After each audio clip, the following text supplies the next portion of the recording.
ሰላም ጤና ይስጥልን አድማጭ ተመልካቾቻችን የዕለቱን አበይት ዜናዎችና ወቅታዊ መረጃዎችን ይዘንላችሁ ቀርበናል። ከፖለቲካ ትንታኔዎች እስከ ጦር ሜዳ ውሎች በትክክለኛ መረጃ ላይ ብቻ የተመሰረቱ ትኩስና ሰበር ዜናዎችን እንዲሁም ወታደራዊ መረጃዎችን በዝርዝር ወደ እናንተ እናደርሳለን። ለቻናላችን አዲስ የሆናችሁ ተከታታዮቻችን ትኩስና የተረጋገጡ መረጃዎች በፍጥነት እንዲደርሷችሁ ሰብስክራይብ፣ ላይክ በማድረግ ቤተሰብ እንድትሆኑ በአክብሮት እንጋብዛለን። ለሌሎች ተደራሽ እንዲሆን በማጋራት አግዙን። ቀጥታ ወደ ዝርዝር ዜናዎቹ አልፋለሁ። አብራችሁን ቆዩ።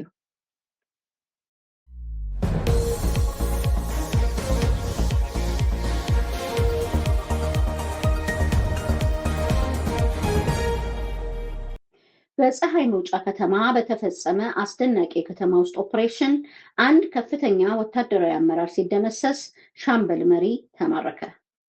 በአማራ ፋኖ ብሔራዊ ንቅናቄ አፋብን ወሎ ቤት አማራ ምኒልክ እስር የሚንቀሳቀሰው የ106ኛ ኮር 31ኛ ክፍለ ጦር አባል በከተማ ውስጥ ኦፕሬሽን እጅን በአፍ የሚያስጭን ታላቅ ጀብዱ መፈጸሙ ታወቀ። የ106ኛ ኮር ህዝብ ግንኙነት መምሪያ ዛሬ ሰኔ 5 ቀን 2018 ዓ.ም ባወጣው ይፋዊ መግለጫ መሰረት ሰኔ 4 ቀን 2018 ዓ.ም በቀትር ጠራራ ፀሐይ የተከናወነው ይህ የከተማ ውስጥ ኦፕሬሽን በአገዛዙ መከላከያ ሰራዊት ላይ ከፍተኛ ድንጋጤን ፈጥሯል። የክፍለ ጦሩ አባል የሆነው ጀግናው ፋኖ ገንዘቤ አስፌ በፀሐይ መውጫ ከተማ ሰርጎ በመግባት የብርሃኑ ጁላ የመከላከያ ሰራዊት ከፍተኛ አመራርን የደመሰሰ ሲሆን አንድ የሻምበል መሪ ደግሞ በቁጥጥር ስር መዋል ችሏል። በዚህ ስኬታማ የከተማ ውስጥ ኦፕሬሽን 2 ጥቁር ክላሽንኮቭ ጠመንጃዎች፣ 1 የጦር ሜዳ ሬዲዮ፣ 1 መጠባበቂያ የሬዲዮ ባትሪና አንድ የተማረከ የመከላከያ ሰራዊት አባል በጀግናው ፋኖ እጅ ሊገቡ ችለዋል። ከአካባቢው በተጣራ መረጃ መሰረት ደግሞ የተደመሰሰው የመከላከያ አመራር ከፍተኛ ማዕረግ ያለው የጦር መኮንን መሆኑ የተረጋገጠ ሲሆን ይህንን ተከትሎ በቀሪዎቹ የአገዛዝ የጦር አመራሮች ላይ ከፍተኛ ፍርሃትና ስጋትን በመፍጠሩ ከገዛ ጥላዎቻቸው ጋር ጭምር ጥል ውስጥ እየገቡ መሆኑ ተገልጿል። ከዚህ ወታደራዊ እርምጃ ጋር በተያያዘ ከፍተኛ አመራራቸው የተደመሰሰባቸው የመከላከያ ሰራዊት አባላት በአዛዦቻቸው ላይ ከባድ ተቃውሞ እያነሱ ይገኛሉ።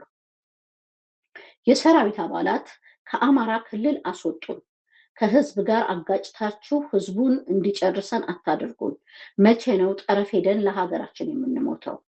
ላለፉት 5 ዓመታት ለፖለቲካ መሞትም ሆነ መቁሰል ሰልችቶናል በማለት በከፍተኛ ድምፅ እያመፁ መሆኑን የህዝብ ግንኙነት መምሪያው ይፋ ያደረገው መረጃ ያመላክታል። በአምባሰል ዚሃ ግንባር የተከፈተው መጠነ ሰፊ ጥቃት የ104ኛ ኮር 23ኛ ክፍለ ጦር በድል መከተው። የጠላት ኃይል ሙሉ በሙሉ ተደመሰሰ። በአማራ ፋኖ ብሔራዊ ንቅናቄ አፋብን ወሎ ቤት አማራ ምኒልክ እስር የሚንቀሳቀሰው የ104ኛ ኮር 23ኛ ክፍለ ጦር በአምባሰል ቀጠና ላይ የተሰነዘረበትን መጠነ ሰፊ ወታደራዊ ጥቃት በመመከት አንጸባራቂ ድል መቀዳጀቱን አስታወቀ። የ104ኛ ኮር ህዝብ ግንኙነት መምሪያ ዛሬ ሰኔ 5 ቀን 2018 ዓ.ም ባወጣው ይፋዊ መግለጫ መሰረት የአገዛዙ ጦር በከባድ መሳሪያዎችና በድሮን ታግዞ የከፈተው ወታደራዊ ዘመቻ በጀግኖቹ ፋኖች ክንድ ሙሉ በሙሉ ሊከሸፍ ችሏል። የእዙ መረጃ እንደሚያስረዳው የአገዛዙ ወራሪ ኃይል መነሻውን ከኩታበር ወደ ተለያዩ አካባቢዎችና ዚሃ እንዲሁም ከደላንታ በቴሬ አድርጎ ወደ ዚሃ ቀጠና በማቅናት ፋኖን አጠፋለሁ በማለት የተለመደ ቅዠት መጠነ ሰፊ ስምሪት አድርጎ ነበር። በዚህ ስምሪቱ ላይም በምድር ሞርተር ዙ-23 የጸረ አውሮፕላን መሳሪያና ከባድ መድፍ የተጠቀመ ሲሆን በሰማይ ደግሞ በ2 የሰው አልባ አውሮፕላን ወይም ድሮን ታግዞ ጥቃት ለመሰንዘር ሙከራ አድርጓል። ሆኖም ጀግኖቹ የፋኖ ንስሮች ያጋጠማቸውን ኃይል ያለምንም መበርገግ እንደ ቃሪያ ሲያራግፉት ውለዋል። ይህ እልቅ አስጨራሽ ውጊያ ከንጋቱ 11 ሰዓት ጀምሮ እስከ ቀኑ 6 ሰዓት ድረስ የቀጠለ ሲሆን የ23ኛ ክፍለ ጦር ተናዳፊ ኃይሎች ወደዚህ የገባውን የአገዛዙን የጦር ኃይል ሙሉ በሙሉ ደምስሰውታል።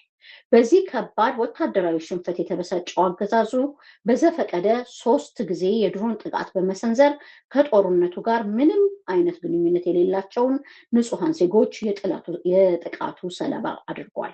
በአሁኑ ሰዓት አገዛዙ የድሮን ሽፋን በመጠቀም በጦር ሜዳ ላይ የወደቁትን ሬሳና ቁስለኛ በማንሳት ላይ እንደሚገኝ የታወቀ ሲሆን ከግሸን በአባላ በኩል የፋኖን መዋቅር ለመቁረጥ ያደረገው ተጨማሪ እንቅስቃሴ በደፈጣ ጥቃት ሊመታ ችሏል። የፋኖ አባላት በሰነዘሩት በዚህ መብረቃዊ የደፈጣ ጥቃት የጠላት ኃይል በርካታ ሙትና ቁስለኛ በመያዝ ወደ መጣበት ለመፈርጠጥ ተገደዋል። የአስቴ ጉማ ተራራ ክፍለ ጦር ሰራዊት መጠነ ሰፊ የፖለቲካና የስነ ልቦና ማነቃቂያ ውይይት አካሄደ። ለቀጣይ ወታደራዊ ግዳጆች ሙሉ ዝግጁነቱን አረጋገጠ። በአማራ ፋኖ ብሔራዊ ንቅናቄ አፋብን የሸዋ ጠቅላይ ግዛት አሳምነው እስር የሚንቀሳቀሰው የመሐመድ ቢሆነኝ ኮር የአስቴ ጎማ ተራራ ክፍለ ጦር ወቅታዊ ሀገራዊ ቀጠናዊ ሁኔታዎችን መነሻ በማድረግ ጥልቅ ግምገማና መጠነ ሰፊ የስነ ልቦና ማነቃቂያ ውይይት ማካሄዱ ታወቀ። የእዙ ህዝብ ግንኙነት መምሪያ ሰኔ 4 ቀን 2018 ዓ.ም ባወጣው ይፋዊ መረጃ መሰረት ይህ የሰራዊት ግንባታ መድረክ የተካሄደው ከፍተኛ የእዝ መኮንኖች በተገኙበት ነው። በዚህ የውይይትና የግምገማ መድረክ ላይ የአስቴ ጎማ ተራራ ክፍለ ጦር ሰራዊትና ከፍተኛ አመራሮች፣ የአፋብን ወታደራዊ ቃል አቀባይ አርበኛ አበበ ሙላቱ እንዲሁም የሸዋ ጠቅላይ ግዛት አሳምነው እዝ ምክትል ዘመቻ መሪ መቶ አለቃ ኤርሚያስ ግጫው በቦታው ተገኝተዋል። የአመራሩ አካላቱና አርበኞቹ ከሰራዊቱ ጋር በወቅታዊ የትግል ምዕራፍና የወደፊት አቅጣጫዎች ዙሪያ በዝርዝር የመከሩ ሲሆን ሰራዊቱ የተሰጠውን ህዝባዊና ታሪካዊ ኃላፊነት በላቀ ብቃትና ስልታዊ ጥበብ መወጣት በሚችልበት አቅም ላይ ሰፊ ግንዛቤ ተፈጥሯል። በተለይም በየሻለቃው ለሚገኘው ሰራዊት የተደረገው የስነ ልቦና ማነቃቃያዊ መድረክ በከፍተኛ ስሜት ቀስቃሽነት፣ አነቃቂነት የተሞላ እንደነበረ ምንጮች አረጋግጠዋል። ሰራዊቱም በተደረገለት በዚህ ሁለንተናዊ የመነቃቂያ ውይይት ታላቅ ደስታ እንደተሰማውና ለቀጣይ ማናቸውም አይነት ድርጅታዊ ወታደራዊ ተልዕኮዎች ዝግጁነቱን ይበልጥ እንዳጠናከረ ተገልጿል። ከውይይት ማጠናቀቂያ በኋላ የሰራዊቱ አባላት ባስተላለፉት የጋራ መልእክት በተደረገላቸው ወቅታዊና ስነ ልቦናዊ ማነቃቂያ ውይይት መሪዎቻቸውን አመስግነው በሂደቱም እጅግ መደሰታቸውን ገልጸዋል። በቀጣይም መሰል የግንባታና የማበረታታት ስራዎች ተጠናክረው እንዲቀጥሉ የጠየቁት የሰራዊቱ አባላት የድርጅታችንን ግብ ለማሳካት የእዝ ሰንሰለትን በጥብቅ በመጠበቅ ነገም እንደ ትላንቱ ታሪክ መስራታችን ይቀጥላል ሲሉ በሙሉ እምነትና በልበ ሙሉነት ተናግረዋል።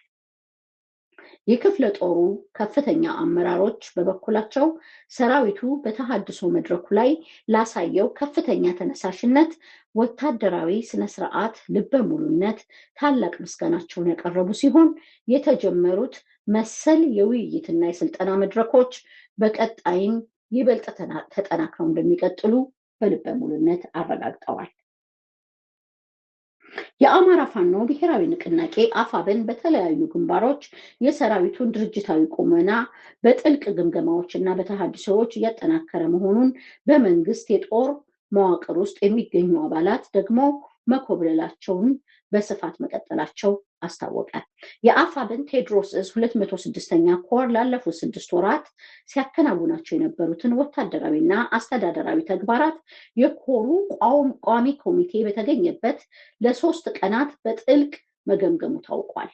በዚህ ስብሰባ ላይ በኮሩ ስር የሚመሩ ክፍለ ጦሮች፣ ሻለቆችና የወረዳ ጊዜያዊ መንግስት አስተዳደሮች አሁናዊ ቁመና በዝርዝር የተፈተሸ ሲሆን የተፈጸሙት ጠንካራ ወታደራዊ ግዳጆች፣ ህዝባዊ የውይይት መድረኮች፣ ፖለቲካዊና ወታደራዊ ስልጠናዎች እንዲሁም የሰራዊቱ ግብረገብነት፣ የአመራሩ ቁርጠኝነት በጥልቅ መገምገማቸው ታውቋል። ኮሩ ያለበት ወቅታዊ ሁኔታ መሰረት በማድረግ የቀጣይ የትግል አቅጣጫዎችን ያስቀመጠ ሲሆን አመራሩና ሰራዊቱ የተሰጠውን ማንኛውንም አይነት ወታደራዊ ድርጅታዊ ግዳጅ ለመፈጸም ሙሉ ዝግጁ መሆናቸውን ማረጋገጡን የ206ኛ ኮር ህዝብ ግንኙነት ገልጿል።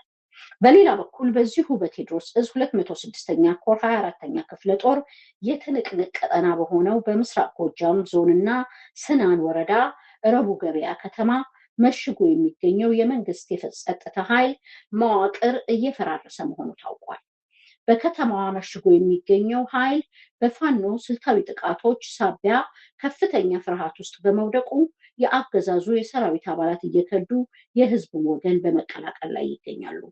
የስናን ወረዳ ጊዜያዊ መንግስት ሚዲያና ግንኙነት ባወጣው ወቅታዊ መረጃ መሰረት ከ75ኛ ክፍለ ጦር 5ኛ ሬጅመንት ዋርድያ መሽገው ከነበሩት የመከላከያ ሰራዊት መካከል ዮሐንስ ሀምሳ እና ድቻሳ ድሪባ የተባሉ የትውልድ ቦታቸው በኦሮሚያ ክልል ወለጋ እና ኤልባቡር የሆኑ ሁለት የወታደር አባላት በዋርድያ ላይ በነበሩበት ወቅት ያገኙትን አጋጣሚ በመጠቀም መዋቅሩን በመክዳት መኮብለላቸው ተረጋግጧል። እነዚሁ የሰራዊቱ አባላት ሁለት ጥቁር ክላሽንኮቭ ጠመንጃ ከነሙሉ ትጥቁ በመያዝ የአፋብን ምዕራብ አማራ ቀጠና ቴዎድሮስ እዝ 206ኛ ኮር 24ኛ ክፍለ ጦር ስር የሚገኘውን የስናናን አባጅሜ ሻለቃን በሰላም መቀላቀላቸው ታውቋል። በአረርቲ ዙሪያ በሚሊሻ ኃይል ላይ መብረቃዊ የደፈጣ ጥቃት ተሰነዘረ። በአማራ ፋኖ ብሔራዊ ንቅናቄ አፋብን የሸዋ ጠቅላይ ግዛት አሳምነው እዝ ስር የሚንቀሳቀሰው የከሰም 2ኛ ኮር ነበልባል ክፍለ ጦር ቃኞች በአረርቲ ከተማ ዙሪያ በብልጽግናው ጥምር ጦር ላይ ስኬታማ መብረቃዊ የደፈጣ ጥቃት ማድረሳቸውን አስታወቁ። የእዙ ህዝብ ግንኙነት መምሪያ ሰኔ 5 ቀን 2018 ዓ.ም ባወጣው ይፋዊ መረጃ መሰረት የክፍለ ጦሩ ቃኝና መሐንዲስ ሻለቃዎች ፋኖች የጠላትን ወታደራዊ እንቅስቃሴ አስቀድመው በጸረ መረጃ መረብ በመጥለፍ ጥቃቱን ለመሰንዘር ችለዋል። የአገዛዙ ጥምር ጦር ከአረርቲ ከተማ ወጥቶ በፋኖ ኃይሎች ላይ የደፈጣ ጥቃት ለመሰንዘር ሲንቀሳቀስ የነበረ ሲሆን የነበልባል ክፍለ ጦር አባላት ልዩ ስሙ ተክልዬ በተባለ ቦታ ቀድመው መሽገው በመጠበቅ ለደፈጣ ጥቃት ሲተለተል በመጣው የሚሊሻ ኃይል ላይ መብረቃዊ እርምጃ ወስደዋል። ከክፍለ ጦሩ የነብሮ ሻለቃ ሸማቂ ፋኖች በተገኘው መረጃ መሰረት በተሰነዘረው የተጠና የደፈጣ ጥቃት ስማቸው ያልተጠራ ሁለት የሚሊሻ አባላት ወዲያውኑ የተደመሰሱ ሲሆን በሌሎቹ በርካታ አባላት ላይ ደግሞ በቁጥር በውል ያልታወቀ ከባድና ቀላል የአካል ጉዳት ደርሶባቸዋል። ጀግኖቹ የነበልባል ክፍለ ጦር ቃኝና መሐንዲስ ፋኖች የተጣለባቸውን ወታደራዊ ግዳጅ በላቀ ስኬት ካጠናቀቁ በኋላ ያለምንም የሰውና የንብረት ጉዳት ወደ ቀጠናቸው በሰላም ተመልሰዋል። ይህ በእንዲህ እንዳለ በየግንባሩ እየፈራረሰ የሚገኘው የአገዛዙ ጥምር ኃይል መሳሪያውን እየያዘ ወደ ህዝባዊው የፋኖ ኃይል የመቀላቀል ሂደቱን አሁንም አጠናክሮ ቀጥሏል። የአፋብን ሸዋ ጠቅላይ ግዛት አሳምነው እዝ መሐመድ ቢሆነኝ ኮር እቴጌ ጣይቱ ክፍለ ጦር የአገዛዙን ኃይል ያለ አፋሙዝ በመገዝገዝ ታሪካዊ ጸጋዋን በተግባር እያሳየች ትገኛለች። ለዛሬ ያዘጋጀንላችሁ አበይት ዜናዎችና ወቅታዊ መረጃዎች እነዚህን ይመስሉ ነበር። እስከ ዝግጅታችን ፍጻሜ ድረስ አብራችሁን ስለቆያችሁ ከልብ እናመሰግናለን። መረጃዎቹ ተደራሽነታቸው እንዲሰፋ ቪዲዮውን ላይክ እንዲሁም ለሌሎች እንዲደርስ ሼር በማድረግ አግዙን። እስካሁን ሰብስክራይብ ያላደረጋችሁም የቻናላችን ቤተሰብ እንድትሆኑ በድጋሚ እናስታውሳለን። በሌሎች ወቅታዊና የተረጋገጡ መረጃዎች በቀጣይ ዝግጅታችን እስከምንገናኝ ድረስ ቸርን ሰንብቱ።